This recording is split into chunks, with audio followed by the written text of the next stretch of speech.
Close your eyes for a moment. Let your body sink a little deeper into wherever you are right now. Take a slow breath in and let it go. Tonight, we are going somewhere, not far in miles, but deep in spirit. We are traveling to a land of wide open fields that stretch endlessly toward the horizon, where sunflowers turn their golden faces toward the light, where the soil is so dark and rich that people have given it a name. They call it Chornozem, the Black Earth. We are going to Ukraine. But more than a place, we are exploring a feeling, a way of being in the world, a particular kind of soul that has been shaped by centuries of wind and wheat, of hardship and song, of loss and stubborn, unshakable joy. Tonight, we are exploring the Ukrainian mind. This is not a history lesson. This is something quieter than that. This is an invitation to understand a people, how they think, how they love, how they endure, what makes them laugh, what makes them weep, and what keeps them standing long after the world has given them every reason to fall. Let the words wash over you gently. There is no rush. The night is long and soft, and by the time we are done, you will carry something of Ukraine inside you.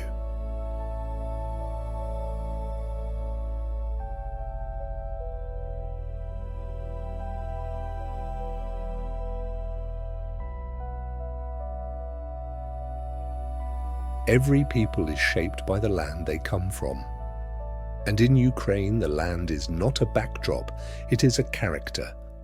It is alive, breathing, enormous.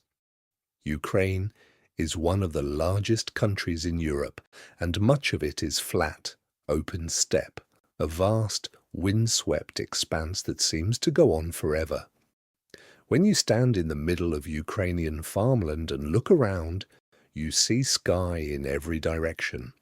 Enormous sky.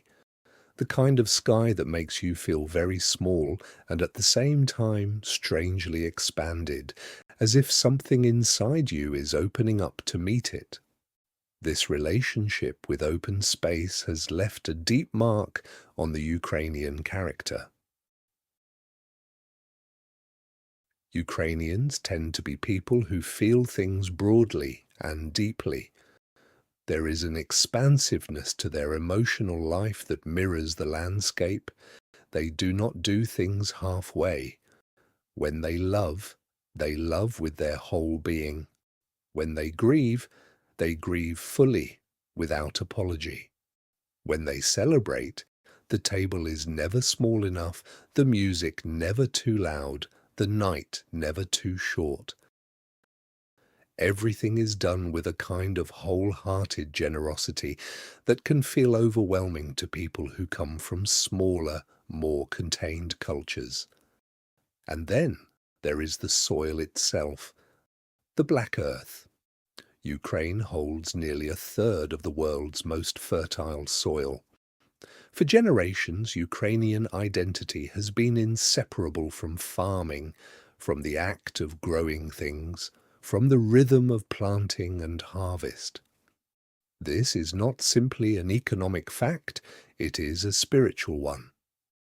There is something in the Ukrainian relationship with the earth that is almost sacred. The land feeds the people, and the people feel responsible for the land in return. Even Ukrainians who have lived in cities for generations will often speak of their village, of a grandmother's garden, of the smell of fresh bread in a house somewhere in the countryside.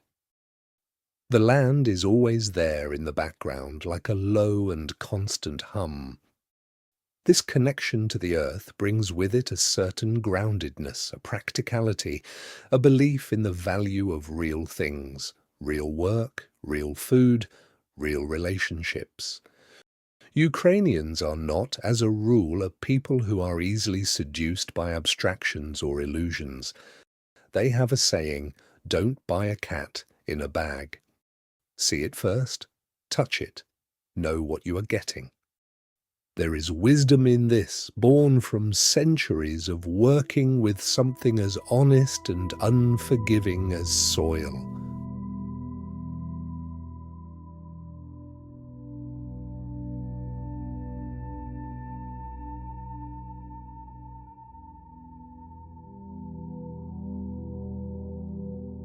If you have ever met a Ukrainian for the first time, you may have noticed something that can be a little disorienting at first.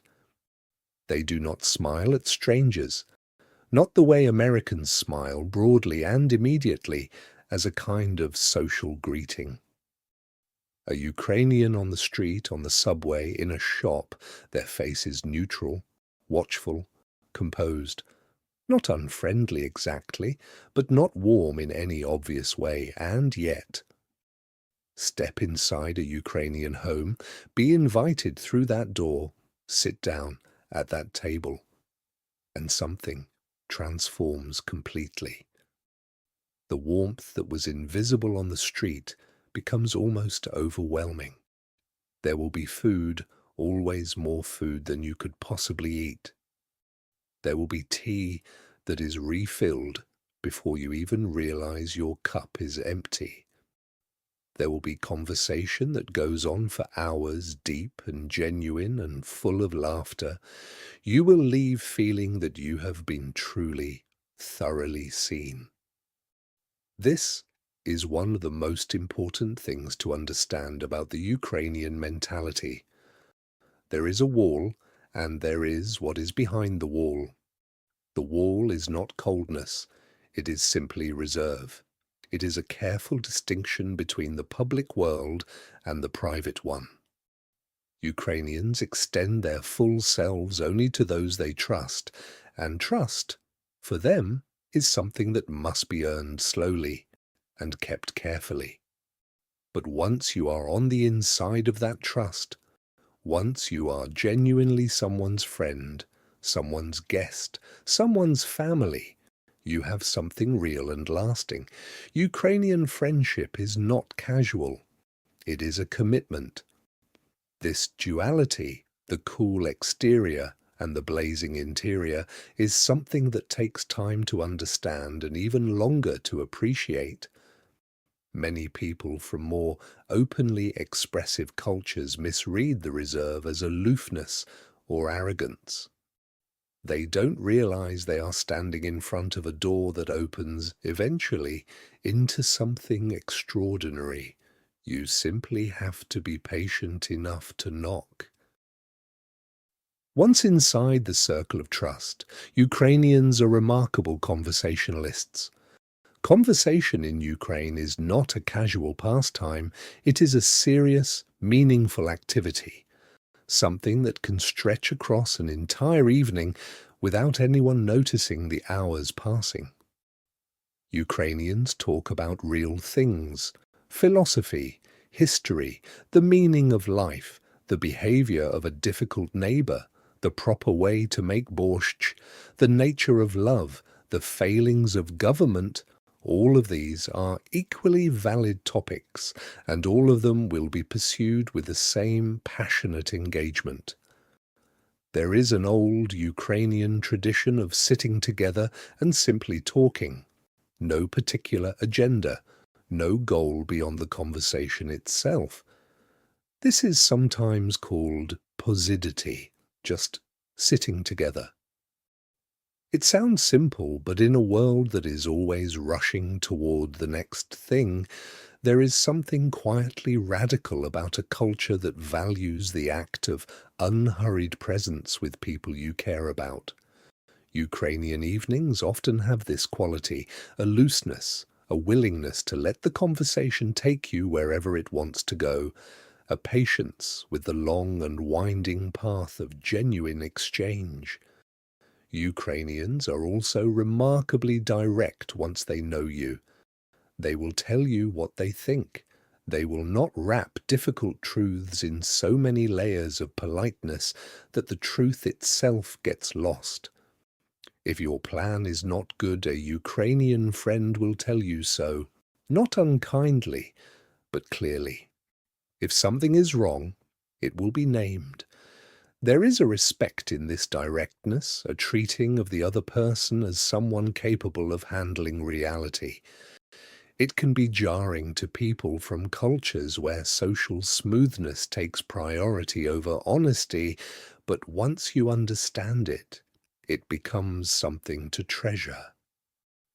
A Ukrainian's compliment means something because a Ukrainian's criticism also means something. Language matters enormously to Ukrainians. This is not a small thing. For much of their history, the Ukrainian language was suppressed, marginalized, sometimes outright forbidden. Across centuries of foreign rule, Polish, Russian, Soviet, there were periods when speaking Ukrainian in public was dangerous, when books were banned, when the very sounds of the language were treated as signs of rebellion. And yet, the language survived. It survived in villages, in songs, in the mouths of grandmothers whispering to their grandchildren at night. It survived because people chose to keep it alive, even when keeping it alive cost them something. This history means that language for Ukrainians carries a weight that is hard to explain to someone who has never had their mother tongue threatened. When a Ukrainian speaks their language, they are not just communicating. They are asserting something. They are saying, "I am here. This is who I am. This has not been taken from me." There is a quiet defiance in the Ukrainian language that has nothing to do with politics and everything to do with identity. Ukrainian itself is a beautiful language, melodic, flowing, full of soft sounds and diminutives. Ukrainians use diminutives constantly, little gentle endings added to words to make them softer, warmer, more intimate. Your name becomes a smaller, cozier version of itself. The sun becomes sonechko, little sun. A cat becomes kotik, little cat. Even bread, the most fundamental thing, can become klibtsi, little bread. This linguistic tendency toward tenderness is not accidental. It reflects something real about how Ukrainians move through their emotional world, always looking for ways to make things softer, closer, more human. Music, too, is inseparable from Ukrainian identity. Traditional Ukrainian songs, folk songs that go back hundreds of years, are some of the most hauntingly beautiful music ever created. They are often songs of longing, songs about a homeland left behind, a love lost, a river that carries memories away.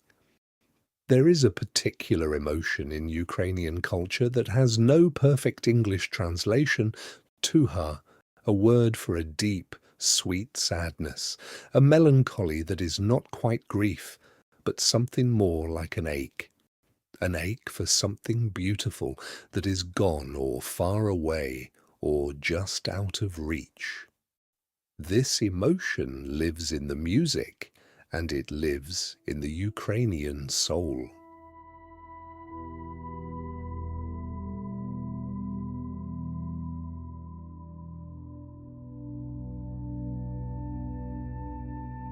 There is a word that comes up again and again when people try to describe Ukrainians.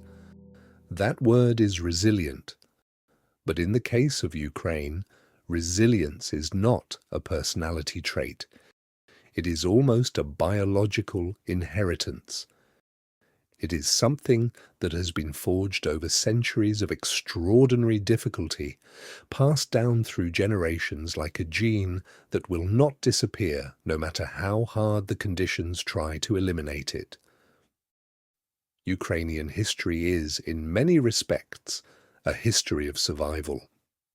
The land has been invaded, divided, occupied, and reconstructed so many times that the ability to endure became not a choice, but simply a way of being. In the 20th century alone, Ukrainians survived the Holodomor, one of the most devastating famines in human history, in which millions of people died, survived 2 world wars, survived the Soviet experiment with its particular brand of erasure, and emerged still Ukrainian, still cooking their food, still singing their songs, still telling their jokes. Before we talk about the humour, and we must talk about it, because it is essential, it is worth pausing for a moment to appreciate what this kind of resilience actually costs. It is not free. Resilience that is genuine, earned through real difficulty rather than theoretical hardship, leaves marks. Ukrainians tend to have within them a certain seriousness, a certain sober understanding of how quickly things can change, how fragile ordinary life actually is. They do not take stability for granted, because history has taught them that stability is never guaranteed. This awareness can make them seem, at times, more guarded than people from countries that have known fewer upheavals, but it also makes them, in a fundamental way, more awake, more present, more genuinely grateful for the good things when they come. And the jokes matter. This is perhaps one of the most striking things about Ukrainian resilience. It is woven through with humour. Ukrainians have a rich tradition of laughing at the things that try to crush them. It is a dark humour sometimes, a humour born in difficulty, but it is genuine and it is alive. There is a famous Ukrainian literary character, Cossack Mamay, who sits cross-legged playing a bandura, a traditional string instrument, and smiles no matter what is happening around him. He has become a kind of symbol of the Ukrainian spirit, undefeated, not through force, but through an almost inexplicable lightness of being. This is the paradox at the centre of the Ukrainian character. They are deeply serious people, people who have known real suffering, people who understand the weight of history in their bones. And yet there is a lightness in them, a playfulness, a refusal to be entirely defined by difficulty. They have an extraordinary capacity for joy that exists not instead of their pain, but alongside it, threaded through it, inseparable from it. If the land is the body of Ukraine, then family is its heart. For Ukrainians, family is not simply a social unit. It is the primary structure through which life is understood and organized. Everything radiates outward from family. Every major decision is made in reference to it. Every success is meaningful primarily because of how it reflects on and benefits the family. Every sacrifice is worth making if it protects those you love. Ukrainian families tend to be intensely close, spanning multiple generations in ways that might seem unusual in more individualistic cultures. It is common for grandparents to live with or very near their children and grandchildren, to be deeply involved in daily life, to help raise the grandchildren while parents work. The babusia, grandmother, is one of the most beloved figures in Ukrainian culture, practically a mythological being. She is the keeper of recipes, of stories, of remedies, of wisdom. She knows which herb to brew when you have a cold, which prayer to say when you are afraid, how to make the dough feel exactly right. Her kitchen is the warmest room in the house always. This closeness extends beyond the immediate family into a wider circle of relationships, swoi liudi, one's own people. The concept of svoi, your own, your people, is central to Ukrainian social life. It defines the boundary between those you fully trust and those you keep at a careful distance. Your SVOE might include not just family but old friends, neighbors from the village, the people who have proven themselves over time. For your SVOE, you will do almost anything. You will give your last money, share your last food, stay up all night to help with a problem that has nothing to do with you. This deep communal loyalty is one of the most beautiful aspects of Ukrainian culture, and also one of the reasons why Ukrainians, wherever they go in the world, tend to find each other and cluster together, building small communities that try to recreate the warmth of home. Children in Ukrainian families are adored, genuinely, openly, sometimes overwhelmingly. A Ukrainian child is kissed and hugged and fussed over to a degree that can surprise people from more reserved cultures. At the same time, children are expected to grow up with real values, respect for elders, a strong work ethic, an understanding of difficulty, a sense of responsibility toward family. The love is enormous, but it is not soft.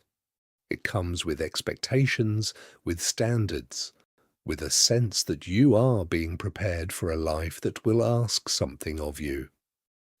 There is also a particular quality of intergenerational continuity in Ukrainian family life that is worth noting. Unlike in many Western cultures where each generation is expected to reinvent itself independently, Ukrainian families tend to hold together across time in ways that are more continuous. Traditions are passed down not as obligations, but as gifts. A grandmother's recipe is not just a way to cook, it is a story, a connection, a thread that reaches back through time and keeps the family whole across the years and the distances. When a young Ukrainian woman learns to make her mother's vareniki, she is learning something that will be hers to give in turn one day, something that connects her to everyone who came before and everyone who will come after. This continuity is not always easy. Ukrainian families, like all close families, have their tensions, their complicated histories, their difficult conversations. But the commitment to the family as the primary unit of meaning tends to outlast the difficulties. Ukrainians work through problems within the family rather than away from it. They repair. They return. They keep showing up at the table, even when the table is complicated, because the table is still the table. In Ukraine, food is not just nourishment, it is a language. It is a form of love made tangible, a way of saying things that words cannot quite reach. To feed someone well is to care for them in the deepest possible way. To be hungry at someone's table is a kind of shame for the host, an indication that they have failed in their most fundamental obligation. Imagine sitting at a Ukrainian table. It is not possible to fully picture it unless you have actually been there. The table itself is barely visible under what is on it. There are salads, 3, 4, 5 different kinds, all made from scratch.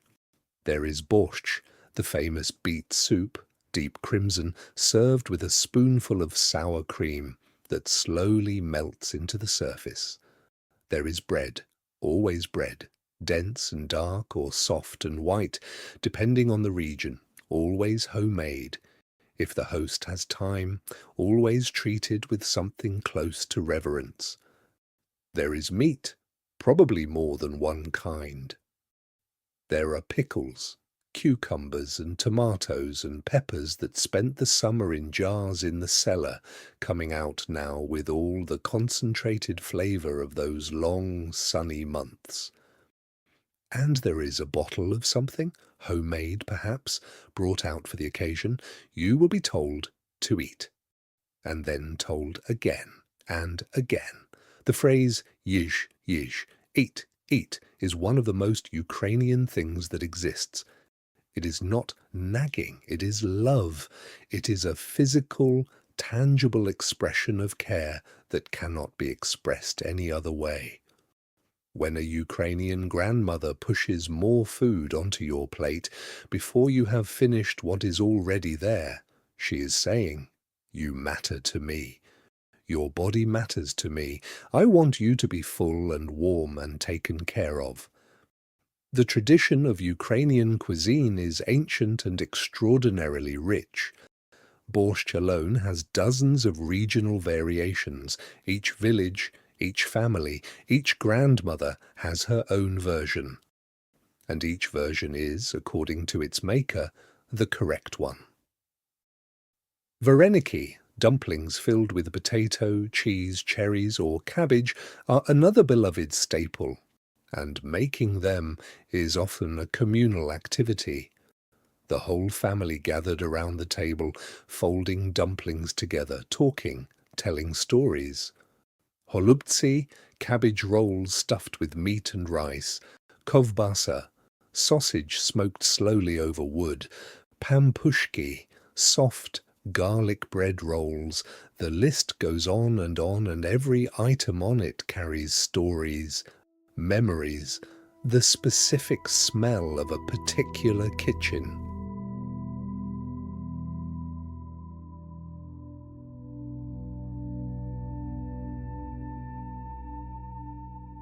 To understand the Ukrainian mentality, you need to understand the Cossacks.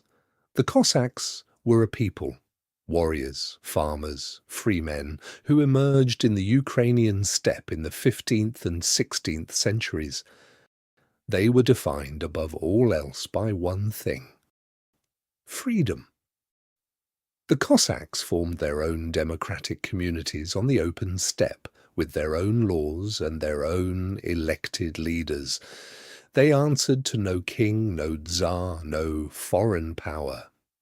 They were fiercely independent, frequently ungovernable, and extraordinarily skilled fighters who could ride horses as naturally as they breathed and shoot with a precision that terrified their enemies. The Cossack spirit lives on in the Ukrainian character in ways that are subtle but unmistakable. There is in Ukrainians a deep, almost cellular resistance to being told what to do. Not a reckless or chaotic defiance, but a fundamental sense that a person has the right to live according to their own understanding of what is right. That no external authority has the final word on how a human being should conduct their life. This is not the same as selfishness. It coexists with a powerful sense of community and collective responsibility. But the individual conscience, the sense of personal dignity and personal freedom, is not something a Ukrainian gives up easily, to anyone, for any reason. This spirit of independence is connected to another deeply Ukrainian quality: the ability to improvise, to find solutions, to make something out of nothing. There is a Ukrainian concept sometimes called kozacka vynakidlivist, Cossack ingenuity, the ability to look at a situation, no matter how hopeless it appears, and find a way through. Ukrainians are extraordinarily resourceful people. They will fix things that most people would throw away. They will build what they cannot buy. They will grow what they cannot afford to purchase. This is partly a necessity born of economic hardship, but it is also something more, a pride in the ability to manage, to cope, to create. There is a particular Ukrainian phrase that captures this quality beautifully. "My ne takik bachili." We have seen worse than this. It is said with a kind of quiet confidence, not boastfulness, just a steady acknowledgement that whatever the present difficulty is, it is not the worst thing that has ever been faced.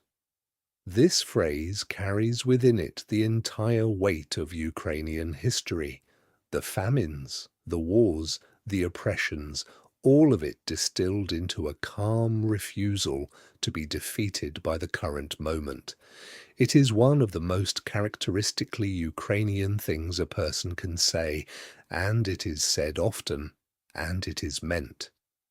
The Cossack legacy also left Ukrainians with a deep appreciation for craftsmanship and skill. The Cossacks were proud of their abilities, their horsemanship, their marksmanship, their seamanship on the Dnipro. In modern Ukrainian culture, this translates into a respect for people who are genuinely good at what they do, whatever that thing may be. A skilled carpenter, a gifted cook, a meticulous embroiderer. These are people who command respect, because mastery of a craft is understood as a form of excellence that requires dedication and care. Ukrainians do not admire shortcuts. They admire the long, careful path that leads to something done properly.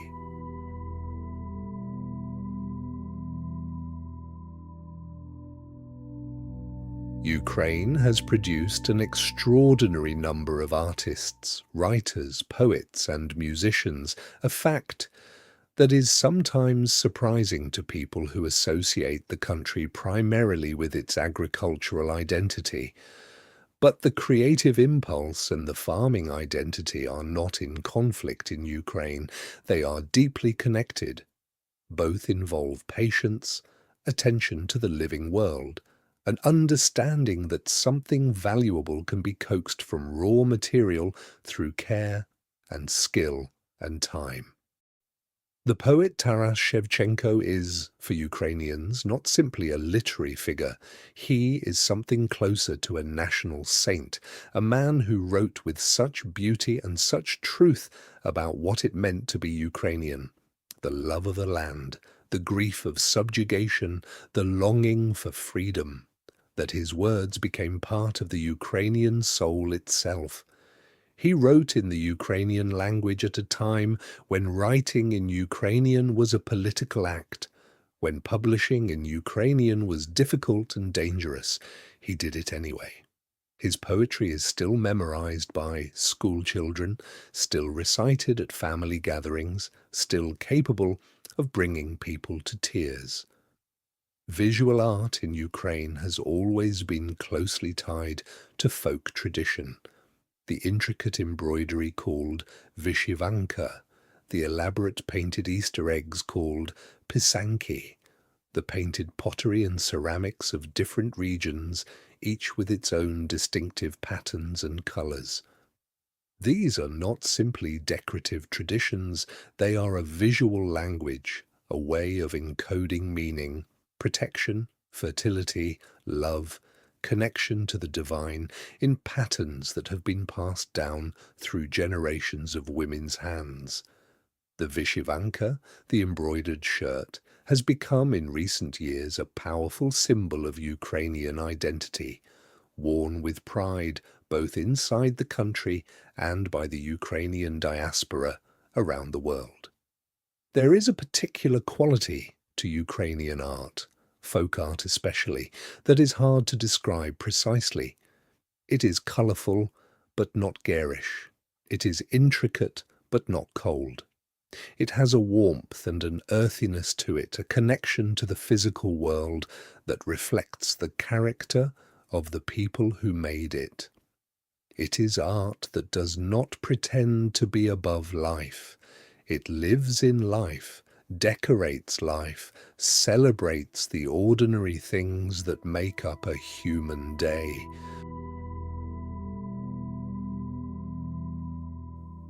Ukraine is a country that has, throughout its history, sent its people outward into the world, through displacement, through the search for work and opportunity, through the great forced migrations of the 20th century, and through more recent movements. Today there are significant Ukrainian communities in Canada, the United States, Brazil, Argentina, Germany, Poland, and many other countries. The Ukrainian diaspora is one of the largest in the world, and it is, in its way, a remarkable phenomenon. What is striking about Ukrainians abroad is how they carry Ukraine with them, not just in the food they cook and the language they speak at home, but in something more intangible. A quality of character, a set of values and habits and ways of being in the world that persists across generations and continents. Third-generation Ukrainian Canadians who have never set foot in Ukraine will still make borscht for Easter, still have the embroidered cloth somewhere in the house, still know a few words of the language, still feel something complicated, undefined, but real when they hear Ukrainian music. This persistence of identity is not simply nostalgia, though nostalgia plays a part. It is something more structural than that. It is the result of communities that made a collective decision, often under very difficult circumstances, to keep something alive. Ukrainian churches abroad became cultural centers as much as religious ones. Ukrainian language schools operated on weekends so that children raised in English or French or Spanish would still have access to the mother tongue. Dances, festivals, publications, organizations, the diaspora built an entire parallel cultural infrastructure to hold the community together across the distance from home.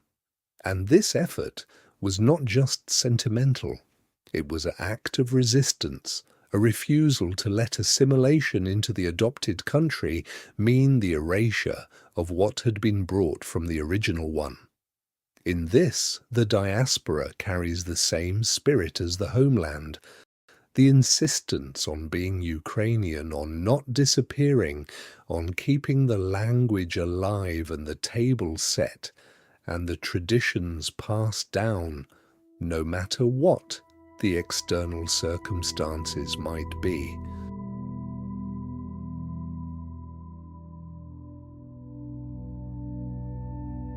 Ukrainians carry their history with them. This is not a choice, it is simply the nature of who they are and where they come from. The history is too large, too present, too woven into the landscape and the stories and the songs to be set aside. Every Ukrainian family has its stories of loss, stories of grandparents who disappeared, of villages that were burned, of borders that moved and took half a family with them. Memory is not something Ukrainians visit occasionally. It is something they live inside. This relationship with collective memory creates a particular quality in Ukrainian character that is hard to define, but easy to feel. There is a depth to Ukrainian people that comes from knowing on some level that the ground beneath your feet is made partly of grief, that the beauty around you was preserved at a cost, that the language you speak was fought for. This awareness does not make Ukrainians heavy or mournful in their daily interactions. Quite the opposite, often. It makes them present. It makes them appreciate what is here, now, at this table, in this moment, with these people. When you have known loss at a collective level, you understand instinctively that the ordinary moments are the ones that matter. There is a Ukrainian word, pamyat, that means memory, but also carries within it a sense of honor and obligation. To remember is to honor. To pass memory on is to keep the dead alive and to teach the living what they owe. Ukrainian grandmothers tell their stories not simply to inform, but to transmit something essential, to ensure that the thread does not break between the past and the future. This transmission of memory is one of the most important things that happens in Ukrainian families, and it happens in the most ordinary ways. Over dinner, on a walk, in the kitchen, while bread is being made. Memory in Ukraine is also a communal act.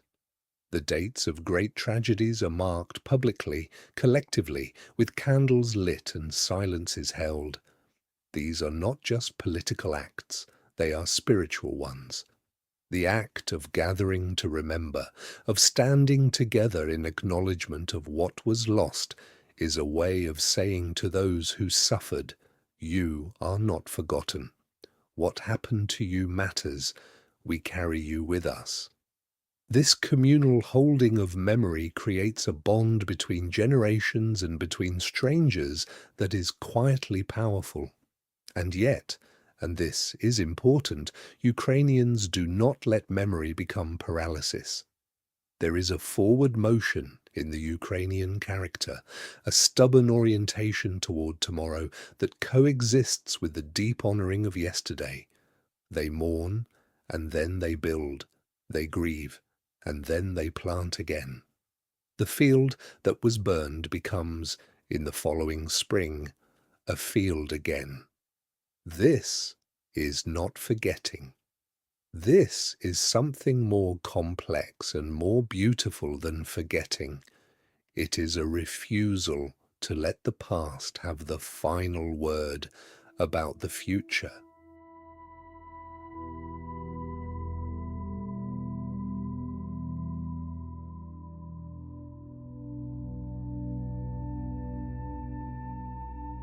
One.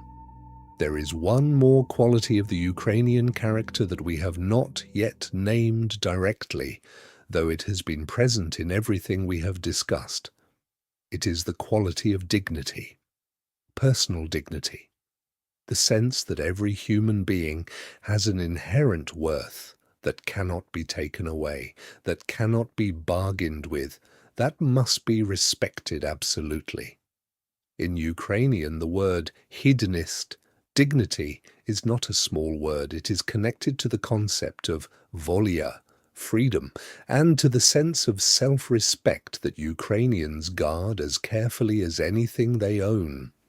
You will rarely meet a Ukrainian who will accept humiliation quietly, not because they are proud in an arrogant sense, or they are not, generally, a boastful people, but because they have a deep, settled sense of their own worth that does not require external validation and will not submit to external diminishment. This quality of dignity is connected to the Cossack spirit we discussed earlier, to the history of resistance and resilience, to the deep-rooted sense that freedom is not a gift given by authorities, but a natural condition of being human.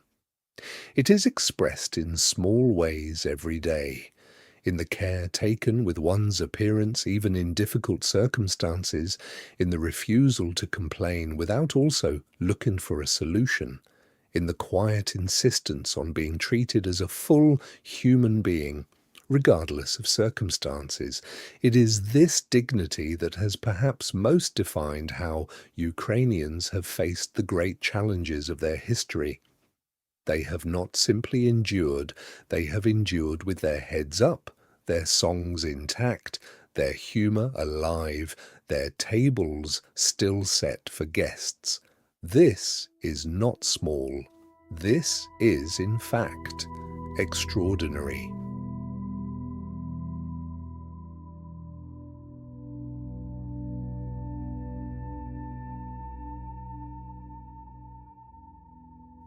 The night is deep now, and the stars are out over the wide Ukrainian steppe.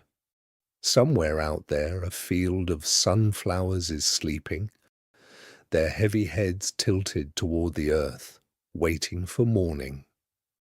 The soil beneath them is dark and rich and full of everything that has ever fallen into it and been transformed.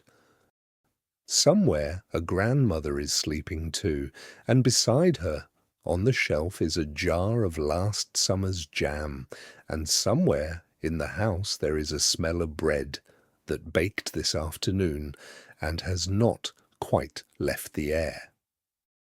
Somewhere a family is gathered around a table that is too small for everything that has been placed on it, and someone is refilling a cup that does not need to be refilled yet, and someone else is telling a story that everyone has heard before, but that no one wants to end.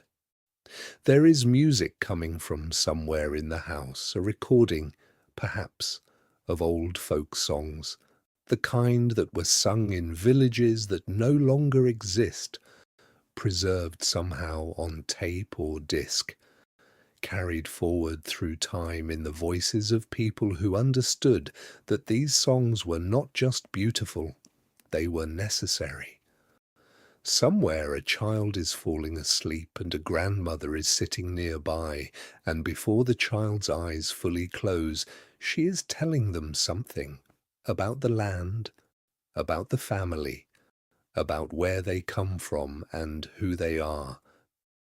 Her voice is soft and even and steady, like the sound of water over smooth stones, and the child does not understand all the words yet, but understands everything that matters, that they are loved, that they belong to something, that there is a thread that runs from this moment backward through time and forward into a future that is not yet visible but is already in some way being prepared.